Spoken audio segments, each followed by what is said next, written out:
Good morning. Hold on one second.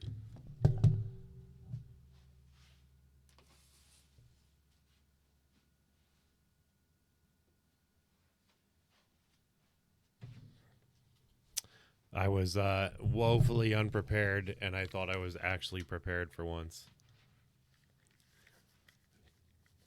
Good morning. I made a couple of changes just so that you guys aren't thrown off.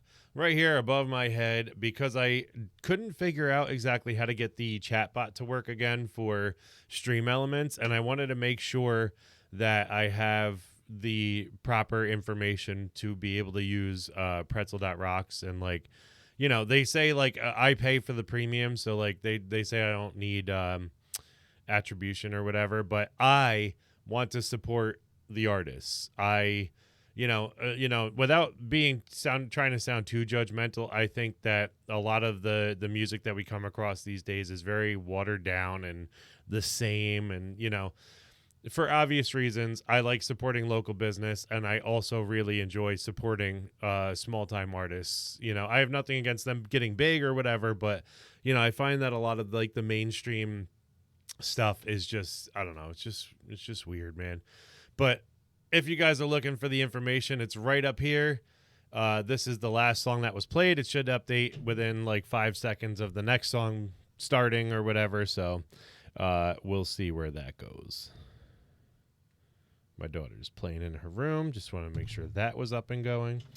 Yeah. So how was everybody's weekend? Hopefully it was good. I'm going to be talking a lot about anger this week. And, I am actually very, very unprepared for this, to be exactly 100%, as honest as I possibly can be. I was started taking notes and doing a lot of research and stuff like that. And I have a lot of research under my belt for how I want to structure the week. Just the weekend got away with me. Usually Saturdays are I call them dadder days, because I hang out with my kids, and we do a lot of that kind of stuff, and we just have a good time, and this Saturday it was literally I was working swing shift, and then it was a big possibility for me to have to go into work, not going to work. I worked swing shifts, and it was a big possibility that I was going to get called into work after that.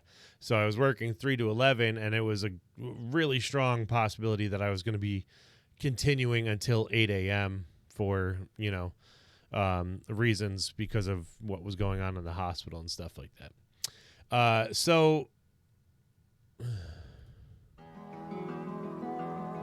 Whoa. I feel like that's really loud. There it is. Hey, it's working. Look at that. There we go.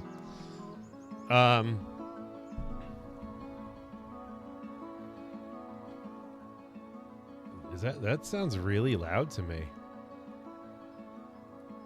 Is it just me, or is it whatever? Hopefully it doesn't drown out my voice. We'll see. Yeah, so normally I do like a dadder day thing. Our main thing lately has been going to the library, and I'm sorry, this song is making me feel tense. Mainly it's me I'm bringing them to the library, bringing them to hang out for the day and doing all that stuff, and just having a good time. So the library wouldn't seem like a good time to some people, but I find it very relaxing. And I find it very, I've been into reading a lot. I've been into, I've always been into, audiobooks and things like that. And I've been really practicing, getting back into reading and studying and research and things like that. And, I want to get them further into reading. I want to get them to experience what the purpose of reading is and how it can expand your mind in good ways, without being too stressful. And one free thing that we always forget is the library. We have we have our phones, we have tablets, we have Kindles, we have all this stuff, computers and whatever. Most people, the libraries are barren nowadays. You know what I mean? There's not a lot of people that go to them. besides maybe in like big cities and stuff. But I wanted to make sure that we had that community time. You know, it's an easy place to go for the community. Sorry. It's an easy place to go for the community interaction. It's an easy place to go to, you know, get their imaginations going. Our library has like a little playroom, and you know, we hang out in there, and I get to show them like all the stuff that books have to offer, you know, things like that.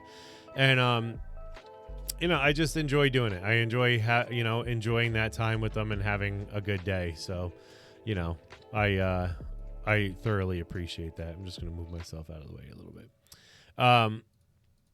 But yeah, so I usually take that time in the afternoon, like especially while they're napping and stuff, to really like write down and structure and pull together all my notes and everything that I've been researching and things. And that's my plan for Saturdays, is to do that. You know, last week things got away from me a little bit because I had the flooring situation that I had to take care of, which I'll have to take care of again on Wednesday, just to finish things up with that, hopefully, and, you know, not have to worry about it anymore. Yeah, so I plan on structuring the week. I'm not sure exactly how it's going to go yet, but today's just kind of a laid back day to talk about what to expect for the week, I feel like, and go from there, you know?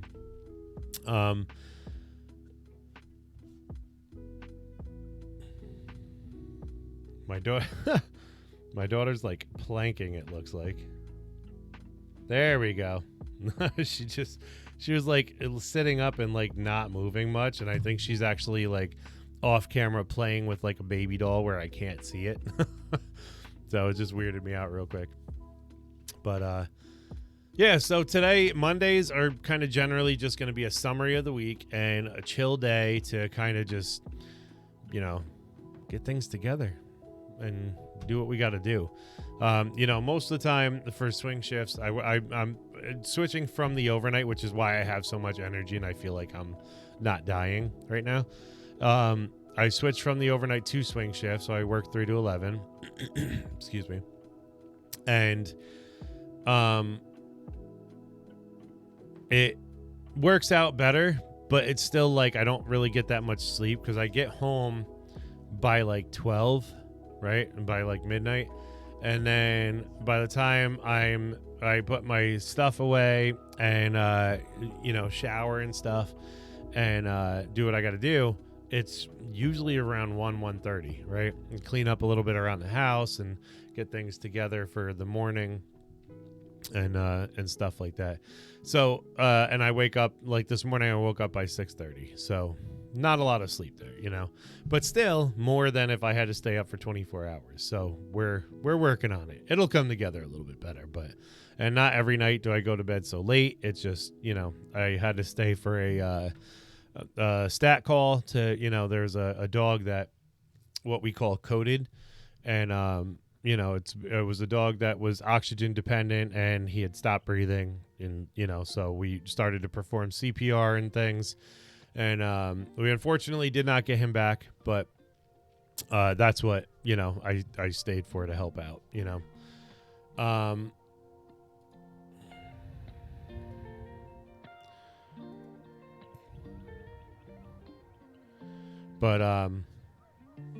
Yeah, so it's going to be a pretty chill week, I feel like, even though we're talking about anger. It's going to be definitely a chill day. I didn't get to work out that much, even though I was doing the flooring and stuff like that. You know, it's a different type of workout, I guess, but I was doing a lot less than I thought I would have to, with helping out with that and stuff. So, you know, I'm definitely getting back to a hardcore workout routine this week. I'm going to feel so much better about that. I felt like I've been lazy. I've definitely been eating like trash this whole week. You know, not the whole week. I got to give myself more credit than that. Definitely the weekend. definitely the weekend. But yeah.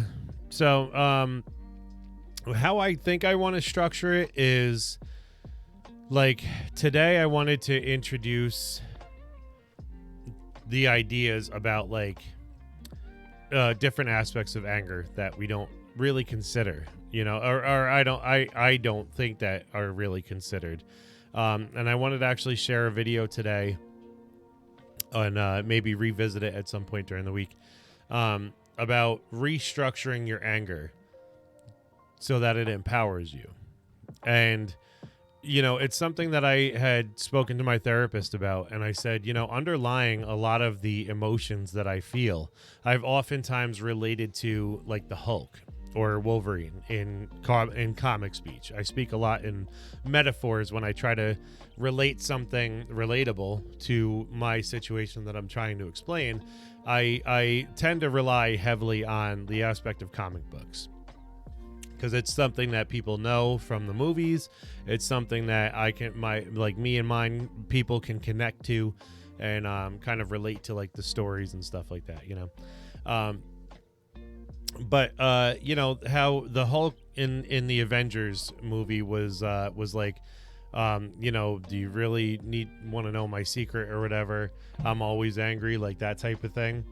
And I expressed that to my therapist at one point when I was having a really bad 2 weeks, like a really, really bad 2 weeks. And he was like, what do you think drives this thing? And I was like, it's just always there. Like I didn't have an answer for him. I was like, nothing can go wrong, and I will just feel that vibe, And we did some digging down to it, and we talked about it a little bit more. And I said, I really feel like it's improperly used energy.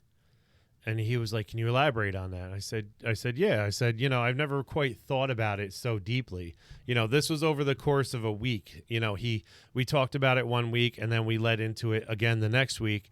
And I had that much time to think about it and consider what might be going on. And, he had just said, he inspired me to think about it a little bit more. And, I just said, I really do think that it's just misused energy. Like it's energy that's just sitting there and staying there. And that's why I feel, this constant vibe of this energy that I interpret as anger. And he goes, that's very important progress, that you saw it as, instead of anger, it's energy, and that's one definite thing, behind anger that I think people don't appreciate, is it can be used for good things, just like the Hulk, just like Wolverine. The result might not be that pretty, but they use it to get the job done, and they use it to kind of focus on a specific task or something that they have to take care of, And it's very important to know that your anger can be used for that type of thing. It's very important to realize that it's not always a negative thing. I feel like it's such a problem, like especially in things like Alcoholics Anonymous, right? In AA meetings, you generally hear a lot about how alcohol is bad, wanting to drink is bad, drinking is horrible, and all this stuff, and it like just makes you kind of feel like trash, right? And it makes you feel like, wow, like I must be a trash being if I want to have a drink, and I don't think that's fair. I don't think that's right, and I don't think that anger is under that same I think anger is definitely under that same umbrella. I think that a lot of people just have misguided energy, when it comes to anger, when it comes to sadness, which I believe is like an anger offspring, and things like that. And this week, I feel like for when it comes to Fix It Friday is going to revolve leading up to how to kind of rework that energy to let it out the right way, the best way,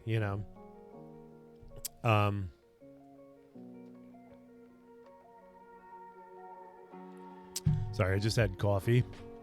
So like I'm like, but that's a problem that I often have. And, from my own personal experience, I kind of crawl into my shell a lot when I experience something that makes me angry or makes me feel a certain way, because, any emotional response I have to anything can eventually go back to anger. And that's what I was concerned about. I was like, I don't understand why this is my baseline emotion or whatever you want to call it. I don't understand what's going on with this. And coming to that realization that it was misused anger or not used, or misused energy or not used energy, I kind of got a whole broad spectrum about what's going on. I kind of got a big 300-foot view of what's happening. And I was like, wow, if everything comes back to this misused energy, maybe I can use that energy in a positive way to react to things that are happening. Like in specific situations, if I'm dealing with an angry customer at work or an angry person at work or something like that, or if I am dealing with, somebody I live with who makes me upset or does something, or, whatever the situation may be, if it makes me sad, if it makes me angry, if it makes me anxious or whatever, I find that the underlying energy comes from it feels like anger. And I think it's because I'm so afraid of being explosive in response to that person responding to me, that, taking like the mindful trainings that I have and doing like expanding on my mindful practices, I've really pushed hard to, not react that way. But I didn't realize that I just kind of closed it up and kept it there, like I didn't release that energy in any sort of way. And as time went on, I started realizing that it's like festering. It's not, taking care of the problem. It's making it fester and just kind of sit there and grow and expand. And all this keeps collecting, and eventually you get explosive, And in my past, I used to deal with things very explosively, whether it was impulsiveness or whether it was just not sitting right, or not, being constantly like moving and active and whatever, or getting into fights, or, screaming and yelling or doing whatever, this is how I used to release my anger, and learning it that way, growing up doing it that way.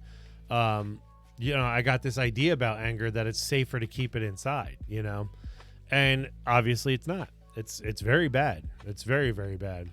But I didn't realize that there's different avenues to use, because you're taught from a young age that like anger is bad. Don't be angry. Oh, it's just angry. Just ignore them or whatever. Like you hear all this stuff, and then you come to realize that there's a different side to anger. There's a yin and a yang to everything, and there's a completely different side to anger,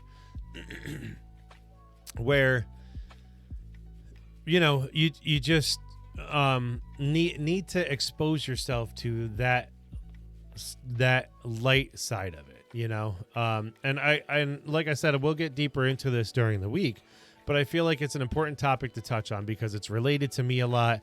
I know a lot of people are going through stressful situations right now. I don't know how everybody is at home, but I feel like it's a vibe where, especially this time of year, we're kind of recovering from the holidays. It's a stressful situation. You've done whatever you've done for the holidays. I know a lot of people where I live, and in my country in general, in the United States, they get very stressed out around the holidays because of these constructs that we built around the holidays. Christmas is a time of spending money and giving lots of gifts. And if you don't get lots of gifts, you didn't have a great Christmas. Or if you don't give lots of gifts, you're a failure as a person and a parent and a lover and a spouse, or whatever the situation may be. And those are the feelings that often revolve around this, and people will damn near put themselves in debt because they feel like they need to give these gifts to others, and they need to buy gifts for others or whatever, and it's not true for everybody. Some people make gifts, some people whatever, but those come with their own stresses, right? I prefer to give gifts throughout the year, for example. I love giving gifts. I love finding stuff or buying stuff or building stuff that people enjoy. So I like giving gifts throughout the year. I don't like giving them on holidays because I have to, and yes, that goes for Valentine's Day. That goes for Christmas. That goes for any other of those holidays that, look, like not everybody needs a gift, I give, like I said, I give gifts throughout the year. I like, just doing things because I feel like doing them. That way feels natural to me, Um, so yeah, we're coming off of the holidays. People are paying off I know back in the 90s, my parents used to have, and even the radio station that I grew up with was always talking about, oh, pay off that holiday debt, And I used to even think as a kid, like, what's so serious about it that we have holiday debt? We have debt in every other realm of our lives, with car payments and with insurance and with house payments or rent or whatever. Like, we constantly have debt. Why are we adding debt to holidays? The holidays are supposed to be about family and emotion and love and respect for whatever, Why does it have to come down to debt, But either way, that's a conversation for a different day. I just feel very passionate about it, obviously. A lot of people are coming off of that vibe and trying to just get back into the rest of the year. Now the new year started. Now we're getting back into the flow of the rest of the year, right? And it's a tough time for a lot of people. I know, especially this year, a lot of families were affected by COVID over the last 2 years, and it hit again really hard this past winter time. I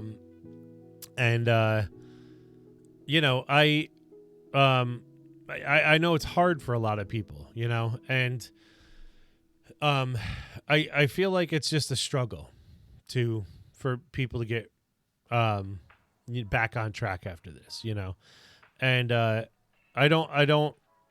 think it's a good time because people are very stressed out, very burnt out, and just trying to live life, trying to come back from everything that happened.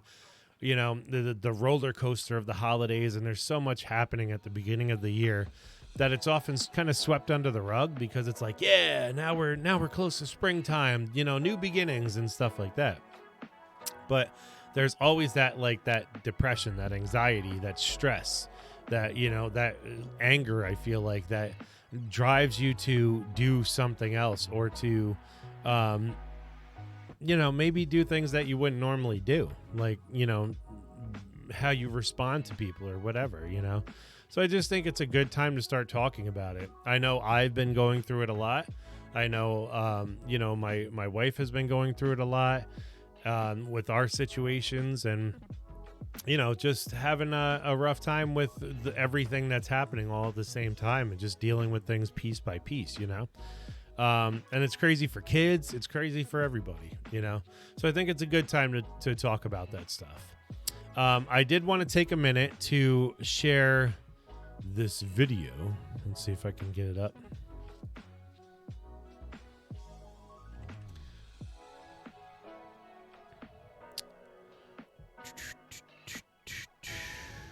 See if I can find it. I don't know when the last time I watched it was.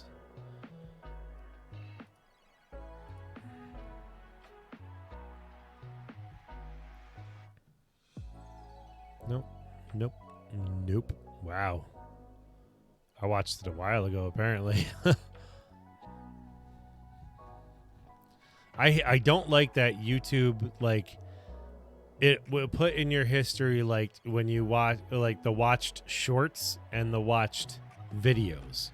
I think those should be two separate entities, because even scrolling through shorts, it puts every single one of them on there as a previous video, I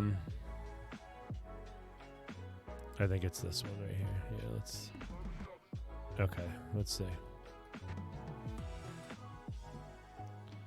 See if we can just pause this for a second and get this loaded up. By the way, if you type in !SR and then a YouTube link, I can approve it through my little app here, and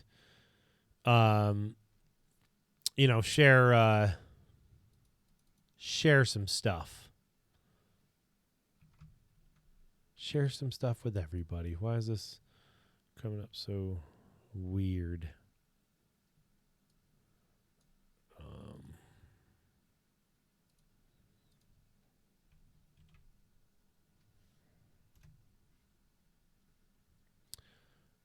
All right.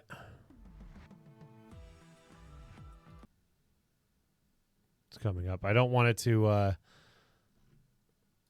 see if we can get this going.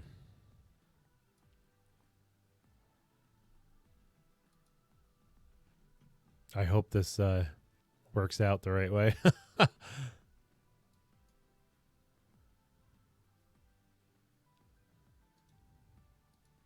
There we go.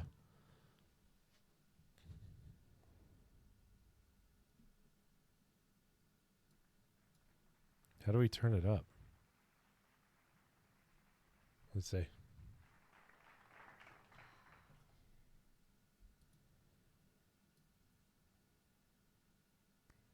An elderly couple are sitting together one evening having dinner. The husband takes a deep breath and says, "Honey, I'm so sorry for letting out my anger at you so often.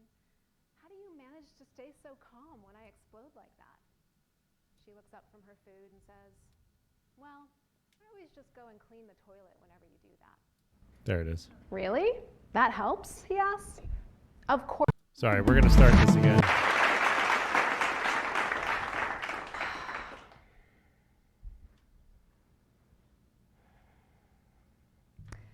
An elderly couple are sitting together one evening having dinner. The husband takes a deep breath and says, "Honey, I'm so sorry for letting out my anger at you so often. How do you manage to stay so calm when I explode like that?" She looks up from her food and says, "Well, I always just go and clean the toilet whenever you do that." "Really? That helps?" he asks. "Of course it does, because I use your toothbrush." Whoops. Several of my friends urged me not to start this talk with a lame joke. I thought it was But funny. I had to, because there's some gold hidden here. I mean, how many of you have ever said or done something out of anger that you later regretted? Yeah, that's pretty much every hand. Every Yes. hand. Anger can either be constructive or destructive, but a lot of us do unhealthy things with our anger. An easy way to think about it is, anger is like a child. You don't want to let it drive the car, and you certainly don't want to stuff it in the trunk either. Because anger is such an uncomfortable emotion and highly stigmatized, we haven't developed the tools to properly relate to and respond from this fiery emotion. So most of us channel our anger into one of two main strategies. We get hijacked by our anger and end up erupting. Like when you stub your toe and suddenly you're cursing at the stupid coffee table. When we let anger drive the car, we can become aggressive, name-calling, blaming, or even violent. I affectionately call this group the eruptors. And then there are the stuffers. We deny our anger, bypassing, rising above, or stuffing it. Who, me? Angry? No, I'm just feeling sad. When we stuff anger in the trunk, we collapse our boundaries, stifle our true voice, and shove anger deep into our body. Research has shown that suppressing anger creates a whole host of physiological issues that can be just as detrimental as erupting with our anger. Like many of you in this room, I was an anger stuffer. I compulsively shoved my anger in the trunk. I did this for over 30 years, and then I finally had to face the results of my life, a life I had created without anger, otherwise known as a life without boundaries or a well-defined sense of self. Yes. When I finally learned to express my anger in healthy ways, my life profoundly changed. Growing up, I was a gold star earning good girl. Smile, be sweet, do it right, don't rock the boat, and make sure everybody likes you. I'm sure some of you good boys and girls out here can maybe relate. I have an amazing family, and when I was younger, both my parents had an unhealthy relationship with anger. My father was an anger erupter. And as a child, I was terrified of his yelling, and I remember vowing never to be angry. Instead, I modeled myself after my mother, who was the quintessential good girl and therefore a master anger stuffer. For years, my good girl personality served me well. But Just so you life guys have the only link lets too. us get away with coping strategies for so long, and then it finally shines the big fat spotlight on our unhealthy patterns. My spotlight moment. In my 20s, I fell madly in love with an incredibly smart and charismatic man, and I lost. Just a side note for those of us with ADHD that picked that up. I can't help but wonder who that was that sneezed in the audience. That little chew that you heard like a couple of seconds ago. But side note, sorry, we'll get back to it. Relationship with anger. My father was an anger erupter.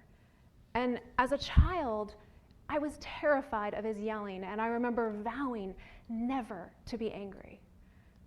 Instead, I modeled myself after my mother, who was the quintessential good girl and therefore a master anger stuffer. For years, my good girl personality served me well. But life only lets us get away with coping strategies for so long, and then it finally shines the big fat spotlight on our unhealthy patterns. My spotlight Right moment. there. In my 20s, I fell madly in love with an incredibly smart and charismatic man, and I lost myself.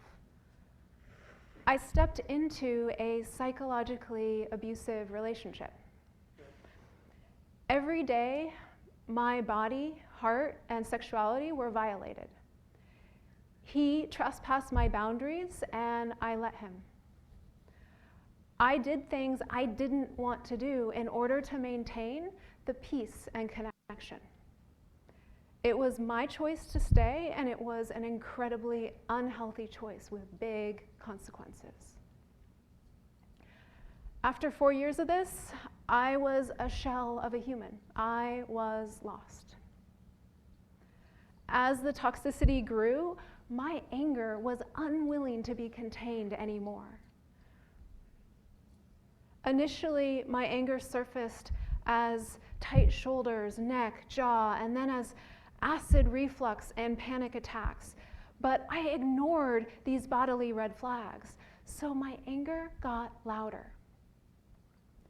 Each day, I could feel this red, hot, volcanic energy growing within me, a mounting, radiating, twisting tension. I was petrified. After months of enduring this, I finally broke up with my partner. Relieved, I thought my anger would leave too. Nope. The excruciating fire continued. For 8 months, I tried every trick in the book to stuff my anger back in the trunk. I ate my feelings. I tried forgiveness practices. I met with shamans in the mountains of Brazil. Nothing worked. And then it happened. One morning, I was out on a run, and I suddenly stopped, dead in my tracks. Before she gets to this, I apologize for keep pausing, but I feel like it's important to also share how this relates too. Obviously, it's what we talked about. That's a horrible frame to freeze it on. But I felt her situation with the previous relationship, because I talk a lot about my previous marriage, and it's not for the sake of sensationalizing it or like continuously bringing it up or whatever. It's for the sake of me processing what happened in that relationship altogether. And it's in no way as bad as her situation, I'm going to say. It was not like abusive or anything like that. But it was a situation that I got into because of how I was holding my feelings back, my real self, my emotions, my energy, and like keeping that to myself and not fully appreciating and respecting who I was. And if I had done that in the first place, it would have been a relationship that never happened. So in a way, I am thankful for it because I learned a lot from that relationship. But it wasn't until the relationship that I got into now, and even spending some me time in between, that I got to rediscover who I am and who I wanted to become. And I think if I had stayed in that relationship, I would not. I would have just ended up being an angry person. I would have definitely ended up as a drunk. I would have, just like a straight up alcoholic, And I just feel like it was so good that I got out of that, because I was able to venture on and grow, and with the help of my wife and my kids and my surroundings now, really got me in tune with the type of person that I want to be, that I can be. And that relationship wasn't bringing out the potential in me at all. It was inspiring me to hold back who I was. So I just wanted to take that time to express where a lot of confusion might come from about, when I talk about my relationships or things like that, or, when I share things about my past versus my present. And, not a lot of people realize, like, I talk about progress and I talk about things that have gone good or gone bad or whatever. And not a lot of people realize that in my timeline, I went through, my childhood, my young adulthood, going into my young adulthood. It was almost like from 2000 and I think it was, from like 2004 all the way up to 2013 to 2014 ish. My life was basically on pause, on just stagnant pause. And that's where a lot of things that came out in my relationship now, that's where a lot of things came out, and where this venture of self-discovery is happening. If I blame a lot on that relationship, and it's not because I'm blaming the relationship, if that makes any sense. If I was more aware of who I was at that time, like I said, I don't think I would have ever gotten involved in that relationship. And I think I would have moved on to jump forward 10 years to being where I'm at now, and probably 10 years further, where I would be. But, as the saying goes, everything happens in its own time. Everything, whatever will happen, will happen. So, the way everything went was the way it was supposed to for some reason. And that's the takeaway I get from that. Because I used to be very spiteful and frustrated about it and very anxious about it. And, it's a feeling that I no longer let get to me, because, it drove a lot of the bad habits that I did, even leading into my new relationship. Sorry, I keep hitting this. Even leading into my new relationship. And, I think it's just important to clarify that situation along the lines of what she's saying, like appreciating who and learning who I was through this process and really getting a feel for it. So I apologize for interrupting. We're picking right back up where she left off. Fed up and out of options, I literally spun around to face my anger. I was shocked by what I saw. I saw myself. I saw my good girl. I saw the incongruence in my actions. I was more committed to pleasing others than I was to listening to myself. Finally, I realized that my values were out of integrity with my soul.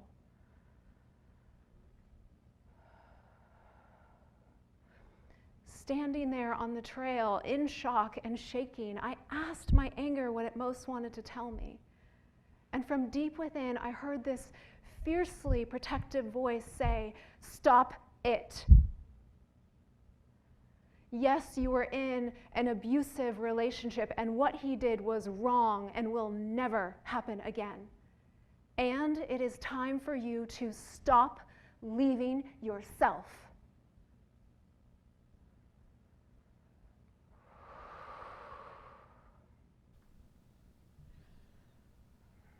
This time, I listened. I made significant changes in all areas of my life, letting go of friendships, changing my job, altering how I communicated. Anger asks us not just to see clearly, it needs us to take action. And if we don't, it hangs around. Anger is really stubborn. Agreed. 100,000%. As I continued to create a healthier relationship with anger and my boundaries, I started to inhabit my body for the first time in my life. Healing from sexual trauma, speaking my truth, and taking a stand for my needs and desires. And now, just to pause it again, what she was talking about with turning around and facing her anger, I feel like was a big step. It was along the lines of what I had done, just not so dramatic. Like I didn't, experience that whole situation, but I didn't understand the feeling when it happened. Now, going back to talking about my previous relationship and all this stuff, I couldn't even explain to you what the moment was when. Excuse me. I couldn't even explain to you what the moment was when I finally knew that I wanted out of the relationship. I think it was honestly a mixture of things, like this going on for 7 years of having this feeling of needing to get out of that relationship, followed by, my impulsive nature, which I kept it under wraps for so long, to not just be like, I'm done with this. I'm done, because I had done that before and I wanted to give it a shot. I wanted to figure things out and fix it and make it work.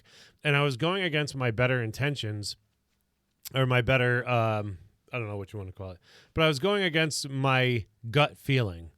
And I was like, I don't want to just, it wasn't even for the relationship, which was the unfortunate part. It was in an effort to kind of prove myself wrong, if that makes any sense. Like what it comes down to is, knowing that you've done something and you repeatedly make the same mistake. And then a situation comes up where that's the right choice, but you still talk yourself out of taking the right actions and repeating the same mistake, for lack of a better way to put it, even if it's the right thing to do. That's what I was doing. And, there was this, I remember it very vividly. Like I woke up one morning and I was in such a great mood. I was in such a good mood. And I woke up and I looked around and I was like, this is not my life. And I went out to, the kitchen to make myself coffee, and my wife was in a great mood, or my wife at the time, I should say, was in a great mood, and she was cleaning, which was a problem. Not for whatever. It's a long story, but she used to never clean, never help out a lot around the house. So whatever. So she was doing that. She was in a great mood. She was getting back on her grind and whatever, and getting ready for work. And she said, good morning, and something else. I don't really remember what. I think it was just like, good morning, how'd you sleep?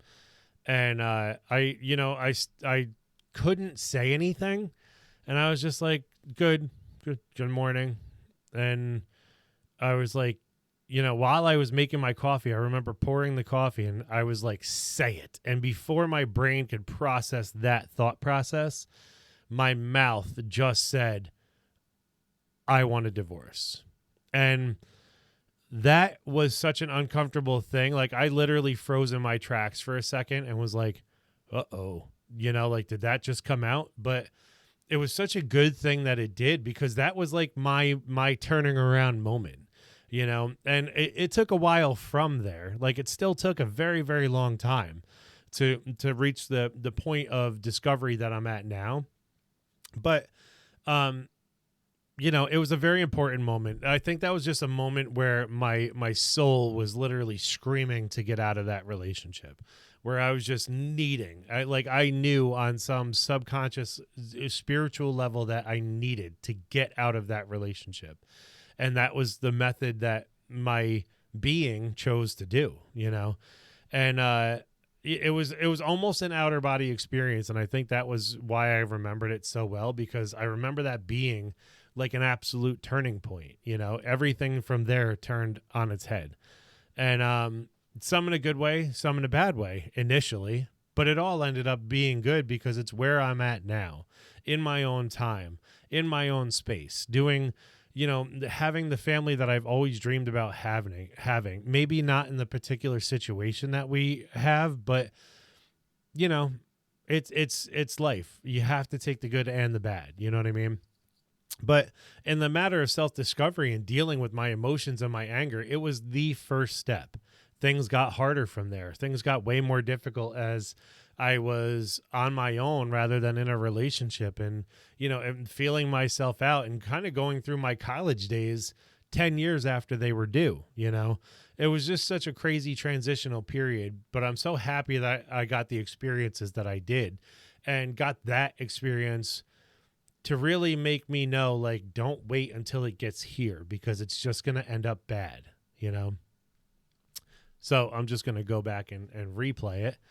And like what she said about boundaries is very important to me because I've always had a hard time with boundaries, especially back in those days, and I think that's what led up to that relationship. Like I said, whole convoluted story, but, it's very important to respect and know your boundaries. Let's just back it up a couple seconds. This time, I listened. I made significant changes in all areas of my life, letting go of friendships, changing my job, altering how I communicated. Anger asks us not just to see clearly, it needs us to take action. And if we don't, it hangs around. Anger is really stubborn. As I continued to create a healthier relationship with anger and my boundaries, I started to inhabit my body for the first time in my life. Healing from sexual trauma, speaking my truth, and taking a stand for my needs and desires. And as ironic as it might sound, this whole experience of awakening to anger, though challenging and messy, truly cracked open my heart. And I am still very much on this journey. I still have an inner good girl. Important Shocking, part. I know. Important part. The journey never ends. So ask yourselves, how can I make anger my ally? Well, to start, we need to understand the neuroscience of anger. And to help explain it, let's use the hand model of the brain, which was developed by author and neuropsychiatrist Dr. Dan Siegel. So everybody go ahead and make a fist. Your wrist represents your brainstem, which controls basic bodily functions. Lift up your fingers.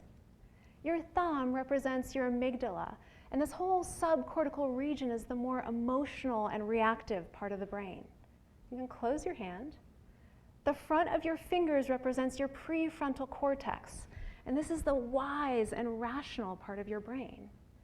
So when you feel angry, it's because the brain's hardwired threat response has been triggered by a perceived threat.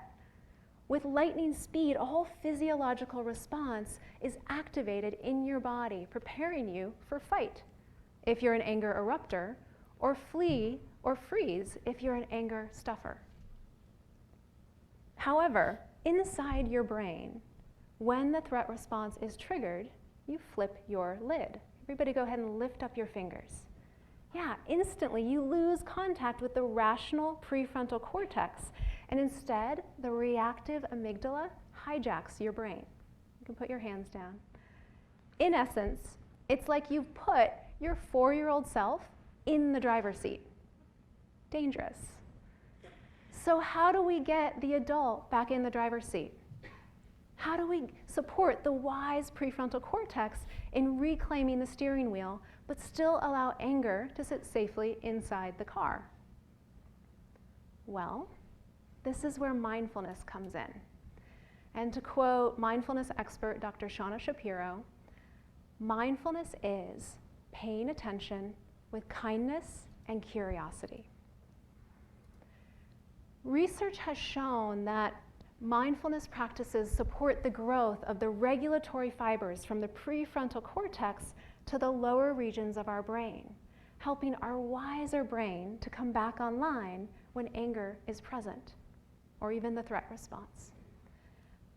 Over the last decade, I've shared mindfulness practices and emotional intelligence with individual clients and companies around the world. And the following mindfulness tools are key to growing a healthy relationship with anger. Just a little disclaimer, some of them might seem a little awkward, but they really do work. Breathe. Let's all take a deep breath right now. Mm-hmm. So this one is so obvious, right? But it's usually the first thing we forget. Taking deep breaths engages the parasympathetic nervous system and sends signals to our body that soothe the threat response, putting us back into a more relaxed state. So when you notice some tension or anger in your body, first practice slowing things down by taking deep breaths. Name it. A well-known study conducted at UCLA found that when you name your emotions, it puts the brakes on your physiological dysregulation and calms the amygdala hijack. So when you notice anger, without judgment say, I feel angry, or I feel tension in my shoulders. Just to continue on with this too, just to add my own points, and I'll get into some of this stuff a little bit deeper later in the week. But naming it also has a mental stimulus with fear, anger, a lot of emotions. Like they use that in a lot of emotional response therapies and things like that.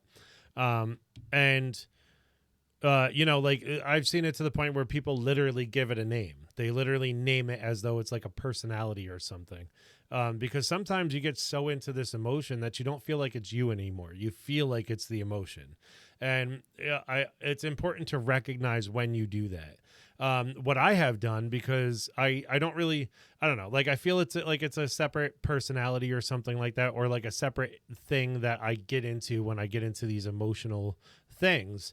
But to kind of give it that personal touch, that personality touch or whatever.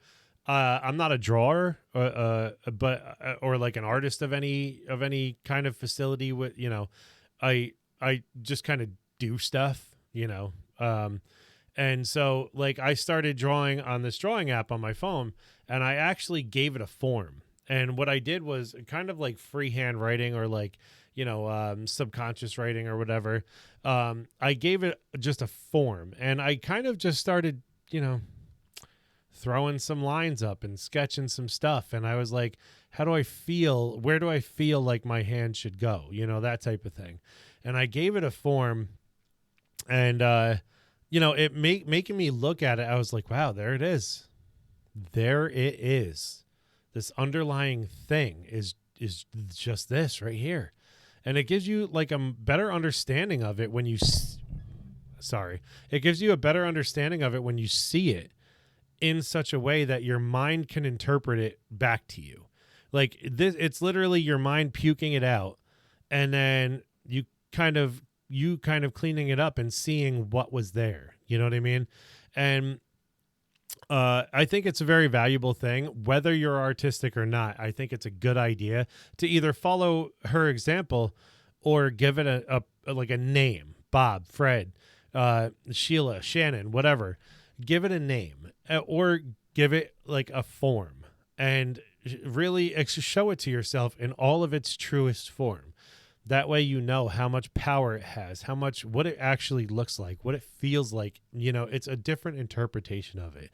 And I can't really explain it until you see it. You won't, then you'll get what I'm trying to express. But I think it's very important to note that, because it's very, very helpful. My oldest son, Michael, has a lot of difficulty expressing his emotions. And as a part of being ADHD, it's hard. It's so hard to, break some things down into words, especially when your brain's going 1,000 miles a second. And That's one thing that I expressed with him to do is I was like, however you feel, I'm doing it again. I was like, however you feel, just express it. Just, whatever you feel like drawing, even if it's just scribbles on a paper. And what he did was he tried like kind of partially being a smartass about it, but actually doing it, he just angrily, his crayon on the paper. And then eventually, like within literally a minute or two, he was, and then he was like, this kind of looks like this. I think I don't know if he said explosion, but that's what my brain remembers. But this kind of looks like this. And then he started defining lines and started actually making a picture out of it. And I was like, and once we talked about it, we associated the emotions with what he was drawing and what he felt. And then he was able to convey what he was thinking at the time. And then we were able to kind of teach him how to tie that into what he's feeling. And, we didn't do any of the telling him what he's feeling. We let him tell us what the picture represented, what he was thinking, what he feeling. And we just helped him puzzle piece it together, So I think it's very important. Do it differently. When you find yourself erupting with anger, try feeling compassion. Take a deep breath and say, I'm hurting right now. How can I be kinder to myself and those around me? Research on compassion indicates that it can decrease cortisol levels, the stress hormone, and increase the feel-good hormone, oxytocin. When you find yourself stuffing anger, try using your whole body to safely feel it. This might sound a little crazy, but clench your fists, bare your fangs, growl, say no, and don't forget to breathe. When you creatively embody anger, it can help you begin to resolve past traumas and support you in getting to know your boundaries. And finally, inquire. Your anger has been trying to tell you something, and it's time to listen. With genuine curiosity, ask your anger, what do I need to see right now that I've been unwilling to face? What needs to be protected or supported? What action do I need to take right now? I'm just going to repeat this little section here because I think this is very important. And this is going to come into play on Fix It Friday when we talk about what to do about anger and how to switch that around. This is very, very important. Your whole body to safely feel it.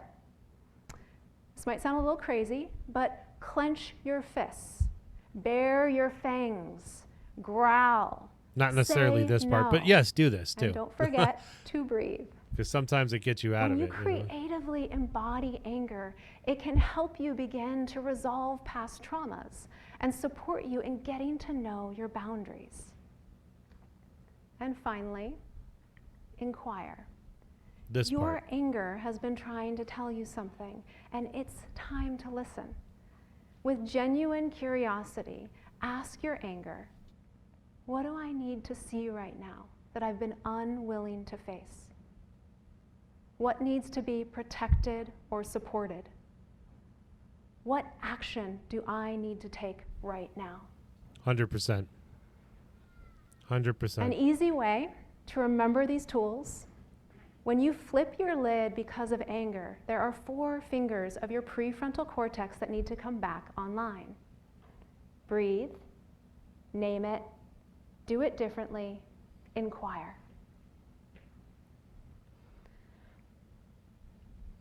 So what might our world look like if we started relating to anger in a healthier, more constructive way, instead of compulsively handing it the keys or stuffing it?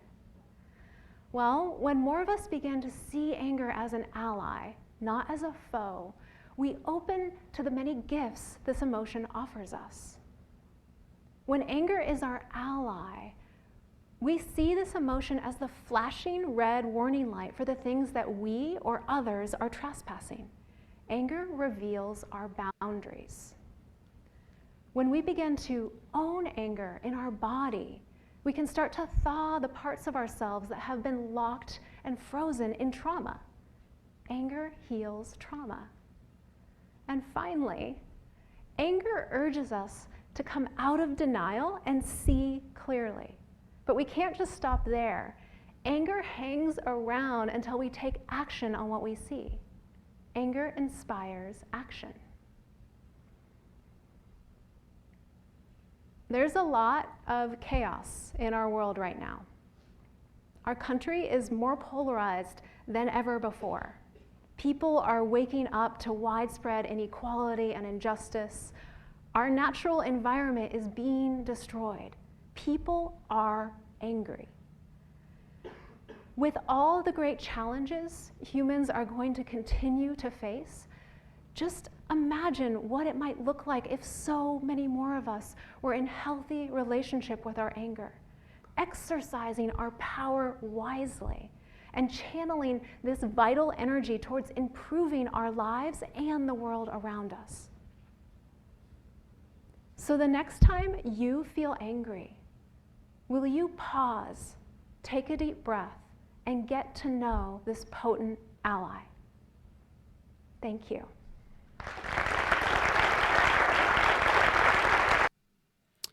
And I think that's very important to acknowledge. I'm going to just, I'll post that in the notes later on YouTube. And, wow. Yeah. Surprise. I'll post that in the show, the stream information for the VOD, and I'll post it on YouTube just so you guys have that clip available. I'll also post it on the socials and such. But yeah, so she summarizes it very well. The only part I thought was a little bit confusing was when she was saying, to discover your anger, and then, I forgot how she put it, but basically it kind of made it sound like, this step stops anger, and then, but it's still there.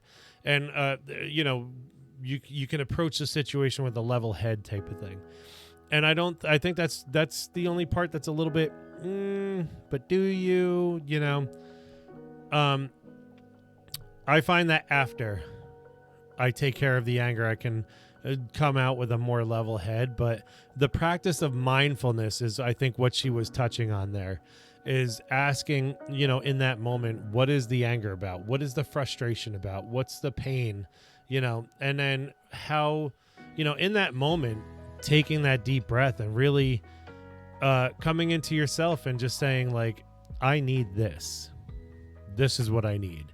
So rather than being reactive, it's like stopping that reaction process. And rather than being reactive, going into this kind of, I'm pissed, but I need this. I need you to do this. I need to feel this. I need to hear this. I need to whatever this. And addressing, like I do it with my kids a lot. There's times when I'll be flipping my fidget spinner, and the only way I could say it is I'm starting to get very angry. And we've worked it out where my kids get to that point where they know, like, okay, daddy's getting upset. Maybe we're being a little bit out of control, and it sounds too good to be true, but that's literally where it gets.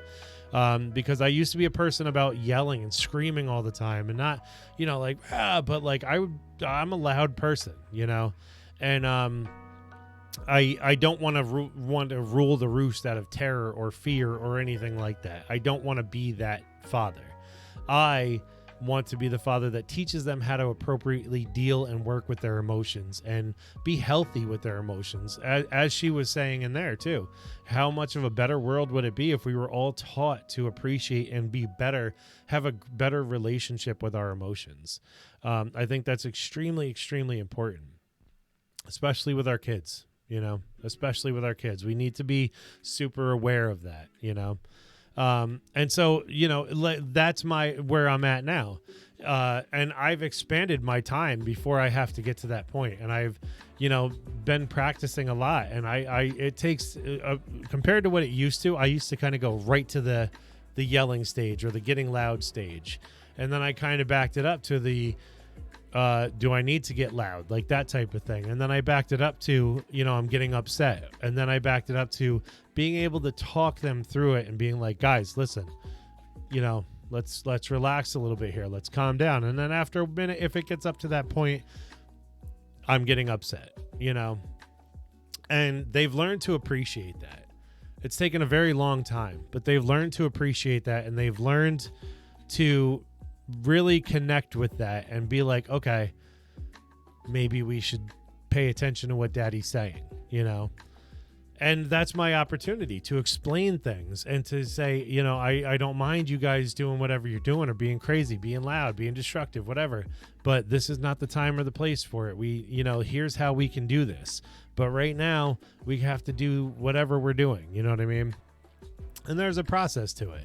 And it's not easy. It's very hard. It sometimes felt like Tobey Maguire stopping a train as Spider-Man, that type of thing.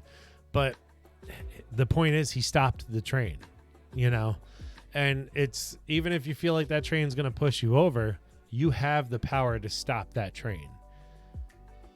That's what the note that I'm going to leave off on as my jazzy little alarm tells me it's time to go get my son from school. I just wanted to leave you guys with that thought process that you can stop that train. You can stop that, and you have the power to do so. And that's what we're going to focus on this week, is talking about that, expressing that, and sharing with each other and feeling out that emotion, and hopefully establishing a better relationship with anger. If you guys have any comments or concerns, feel free to hit up the suggestion box. Let me know in the socials. Let me know in the Discord. I'm super social on there. I usually can respond to people very, very fast compared to other socials for whatever reason. So if you want it, there it is. There you go. Did it not come up? Why? Yeah. Oh boy. It did. It came up in my chat, but it didn't show on that. Great. So let me just throw it up for you. That's the message that came up. I have it set to ignore Stream Elements when Stream Elements pops up with things. But yeah, whatever. So that's the Discord, my other socials as well. If you type, I'm just going to pop it up and cut and paste. I apparently have to allow Stream Elements to post again. There you go. Those are the other socials. I got to get going. Guys, hit me up on there. Hit me up on the suggestion box. Hit me up on the DMs. Whatever you need to hit me up on. Check out the website if you need to. I'm here. Share the stream. Like, comment, subscribe. Anything that you feel you want to do, please do. Especially if you feel like somebody could find this information useful or find this environment useful. We're here to grow. You know what I mean? I'll talk to you guys later. I will be back 9:45 tomorrow morning, and I will have a little bit better of a game plan of what we're going to be doing. You know what I mean? I'll talk to you soon. Bye, guys.